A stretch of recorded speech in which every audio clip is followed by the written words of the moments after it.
the Intelligent Investment Show. Garrett, I'm mdahl. Matt, good to talk to you again, brother. Thank you for your time, man. How you doing? Oh, man, just living the dream. Been a good couple of weeks. Been a great couple of weeks. Market just continues to just tear right on. What are we, about 6-7% up for the year right now? Is that about right? S&P, as of close of last night, it's up 7.11% total return year to date. So can't complain about that. I mean, here we are 2 months in, it's basically 7%. I mean, the market, usually averages a little bit less than 1% a month normally. Yeah. So, it's like we talked about earlier. I mean, I'm looking at it today, we're sitting at almost 51.30. I checked the something called a Keltner Channel, right?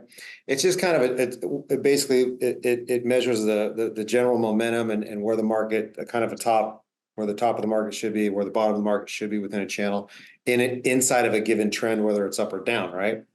And it's what measured. Was it called again? It's called a Keltner Channel. Called? It's called a Keltner Channel. Okay. Keltner Channel. That's a new one. I hadn't heard of that one. Yeah, they're pretty cool. Once in a great while, they'll go outside of the channel. They'll actually blow through the channel. Okay. And it's a measure of momentum, and that's how the channel is built, right? But when it drops below the lower support level of the channel, it's a great time to buy. It really is. Okay. So how does that compare? We blew through the upper portion of the channel in late January, and we're still above it. So this would be, I mean, don't get me wrong, we are still, bullish. We think everything it looks really, really good in the intermediate term future, into the year, into next year, all those things. Nothing has changed.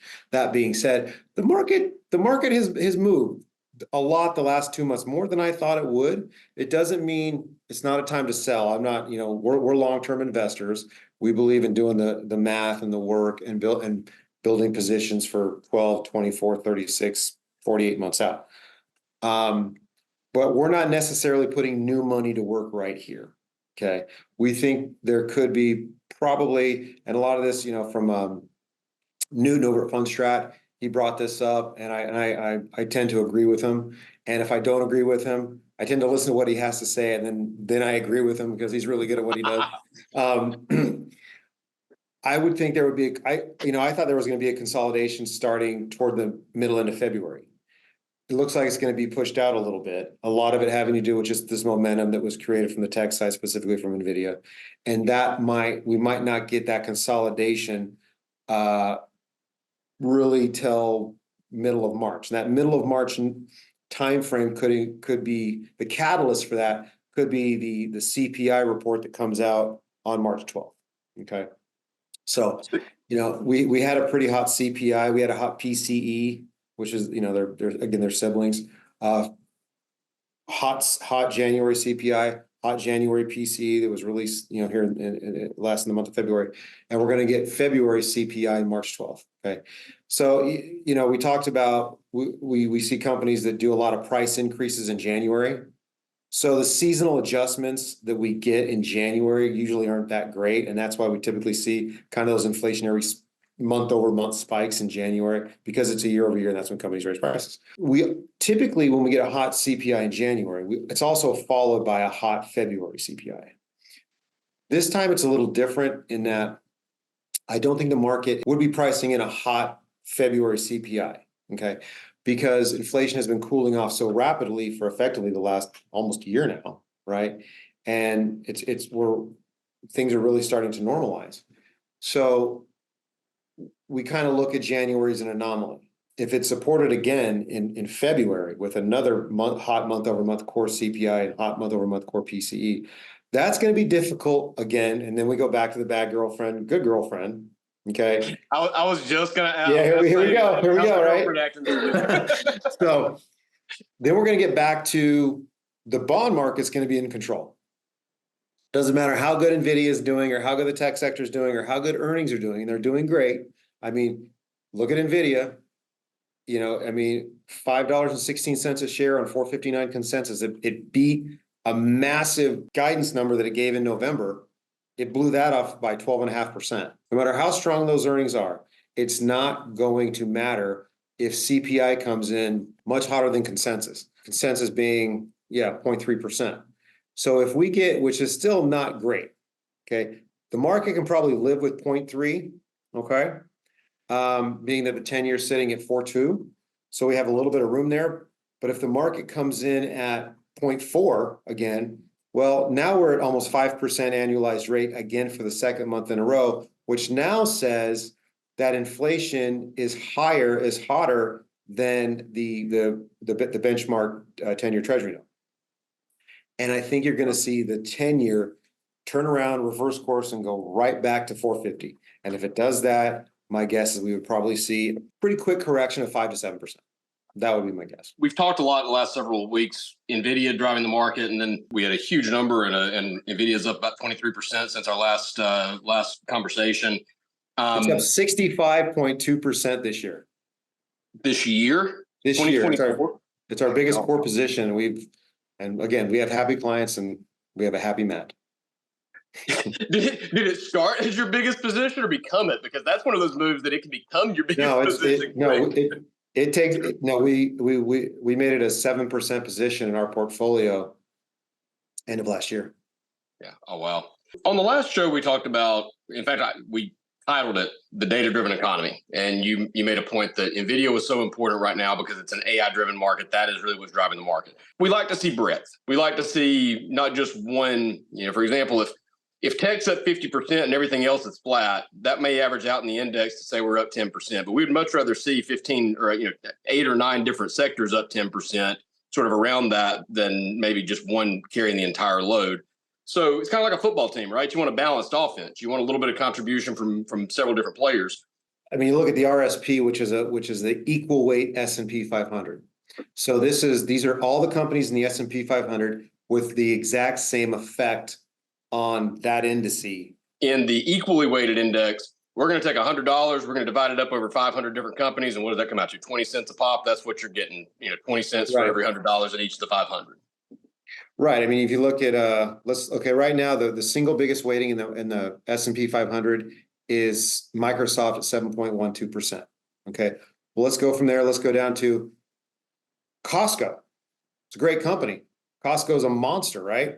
It represents 0.78%. 0.78%. That's it. And Costco is the number 20 holding. It's the 20th largest holding in the entire S&P 500. So that means there's 479 companies smaller as far as market cap than Costco, and it represents 0.78. So you can see, basically, you look at Microsoft, it has 10 times the effect on the S&P 500 or thereabouts, about 9 times the effect as Costco on the S&P 500 through like a normal S&P 500 index fund like the SPY or the VOO, right? Versus an RSP, which is equal weight. In theory, if Costco goes down 1% and Microsoft goes up 1%, it's a zero. It's a wash on the RSP side. Whereas if Microsoft goes down 1% and Costco goes up 1%, the indice would effectively go down 0.8%. Do you see what I'm saying? Because Microsoft has such a bigger weighting, actually 0.9% has such a bigger weighting than Costco does. So the reason I like looking at the RSP or the S&P equal weight index itself, it's the same thing, is it lets me know is it just a few of the companies up top, again, your Microsoft, your Apples, your NVIDIAs, your Amazons, your Metas, your Googles, those companies, are they keeping the market high when the underpinnings of the market, the other 480, the other 490 of them, those are deteriorating. I mean, if you look at the top 20 holdings of the S&P 500, just the top 20, that makes, you're talking 42.2% of the S&P 500 as far as market cap. So just those 20 companies alone can move the market tremendously. So what you don't see is the smaller companies, because they're the ones that need access to credit. They're the ones that are going to be more affected if there's a slowdown in the economy, if there's a slowdown in demand, right? The larger companies with tremendous amounts of war chests, they don't necessarily have to go to the capital markets as much as the smaller companies. So if they start to deteriorate, and then if you go down the line even further than that, there's a ETF called Equal, right? EQAL. That's the S&P. I'm sorry, that's the Russell 1000 index, which represents small and mid caps too. Okay. And that actually is even a little bit more sensitive there. So you really start to see, is there deterioration happening in the small and the mid caps and those smaller large cap companies? If we start to lose that, you won't see necessarily the S&P 500 contract all that much. If again, the big tech companies are doing well because there's so much demand for their products and services, but the rest of the market, a larger portion of the market, as far as companies are not doing well. And that lets me know the economy maybe isn't as strong as people think it is. That being said, the RSP, the equal weight, has just hit an all-time high on both a weekly and a monthly basis. All right. So again, back to, we have a good economy. You know, if we didn't, we would see that those equal weight indices really start to deteriorate, because they, not all the time, but typically we see those move a little earlier. We see them move a little sooner than your market cap weighted.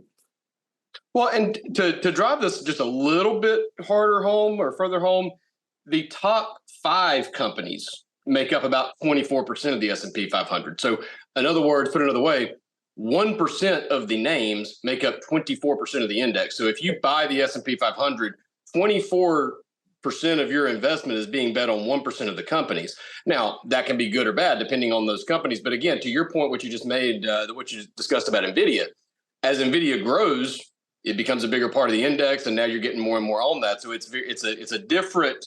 A lot of times people don't realize that fact of it, right? Like the S&P 500 is, half of it comes from the top 4% and 25% of it comes from the top 1%. That's not necessarily a bad thing. And I'm not saying don't invest in the index. I'm just saying that's a fact that a lot of people don't realize how top heavy those indexes can be, and how much the top performing companies doing well exaggerates that fact. Exactly. And back to, because we love to pick on people in the media.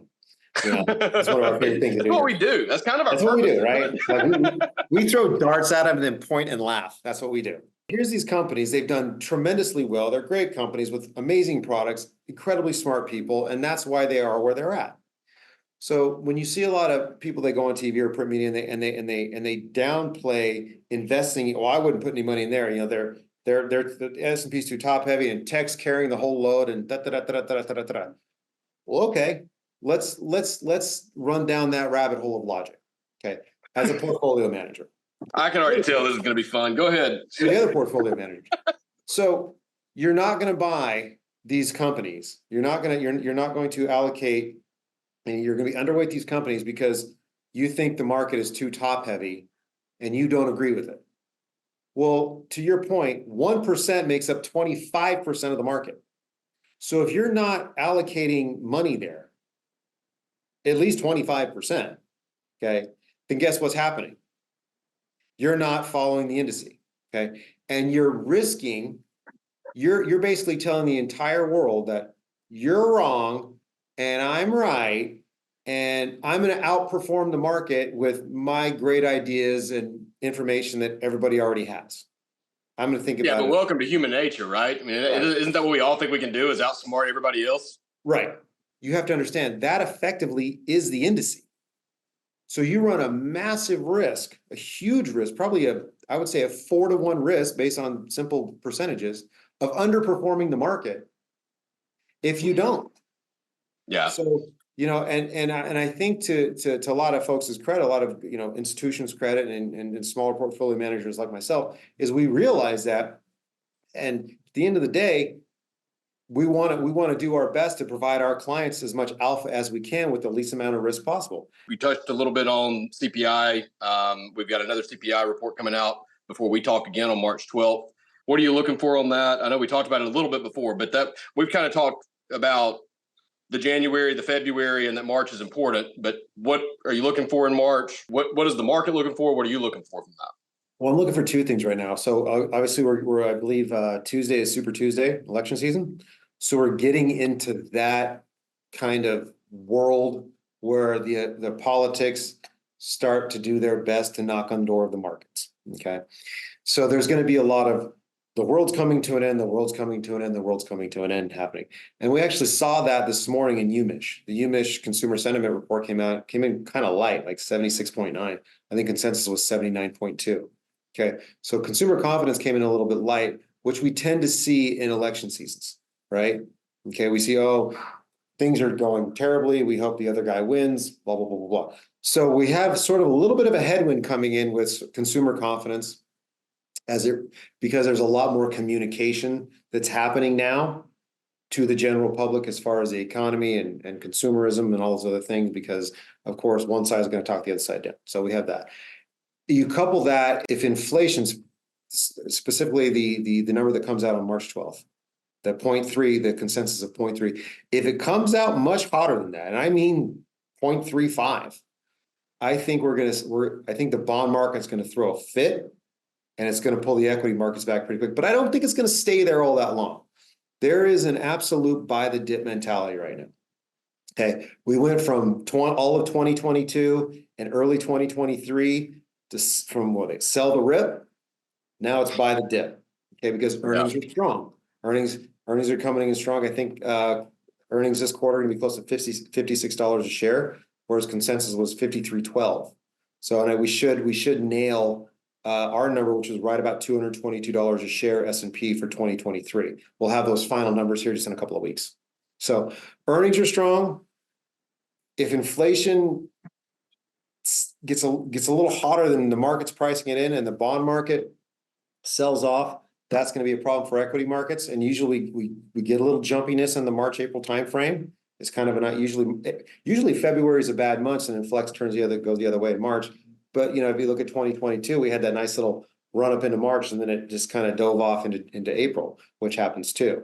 So there's some seasonality factors that are coming into play right now. April is typically one of the better months. In fact, I think it's historically the best month. It's actually better than December, typically. So, that might work out this year. It might not. I mean, there's always the Santa Claus rally that didn't show up this year. So a lot of these it's supposed to happen. But if it doesn't happen, we'll go ahead and scream up at the sky and see how that works, because it ain't going to happen.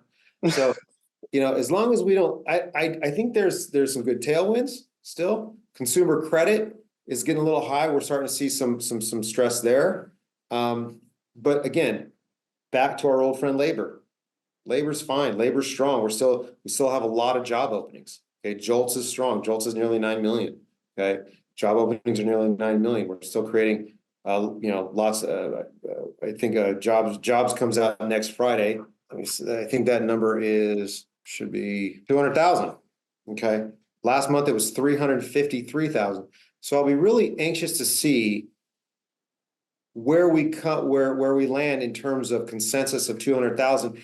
And where February is revised to. Is it revised up, or if it's revised down? So we're going to see the first shots across the bow for March on March 8th, next Friday, when we get the unemployment rate and non-farm payrolls and February revisions. And then obviously the following week we get CPI. So if we get numbers hot on jobs and hot job revisions, and that pops yields a little bit, the bond market is going to get real trigger happy, okay?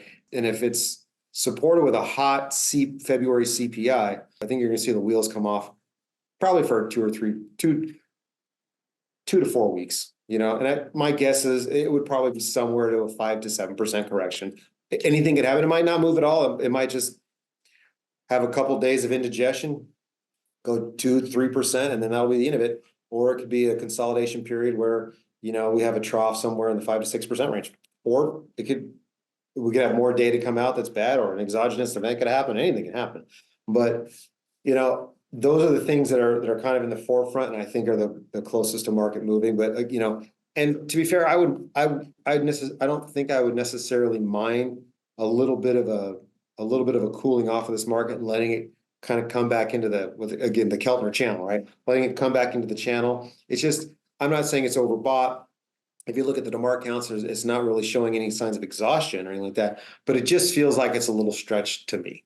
Okay, we're 4% away from our year-end target. So, and we've got 10 months to go. Doesn't mean we're right, but I would like to see clients, and when the money came in, here, it was, what was that, 2% ago, 3% ago? We were 7% from our year-end target. Not that we're certainly going to do our level best to outperform the market for sure. But we want to do our best to make sure we're giving the clients the best shot that they can at a full year return of the market. If we're doing that when the market's already up, not that we're trying to time the market like that. It just, we're looking at it more from a price perspective, not a time perspective. Okay. Like I would like to see the market fall back, at least into the Keltner Channel somewhere. See how it faces some bad news. I will say it did, we talked about this last show. There was how resilient the market is. I mean, it got a gnarly jobs report and a gnarly CPI report right next to each other. Okay. I mean, hot jobs, hot CPI, couple days, and it was out. We'll have to see what happens in March, but I think the market is pricing in a lot of good news in March. And if something wiggles the wrong way, I think the bond market could fall right back into control. The 10-year could go through 435, right up to 450. That's going to make the market, a bit choppy. Well, the cool thing so far since we started doing this show is that you've been pretty doggone right about most of the things you've said. And if anything, you might have been too right. The things that you've said are going to happen have happened maybe a little bit sooner than you expected. But, at the end of the day, look, there's not an ABC of, okay, do this, and you'll never lose money and you'll always do this. You'll always be successful. If the facts change tomorrow, you're nimble enough to change along with them, right? Like you don't just stay married to one conviction and never change it. Well, market timing doesn't work. Never has, and never will. Okay. I don't, and that's not what we would try to do here. We're not trying to time the market.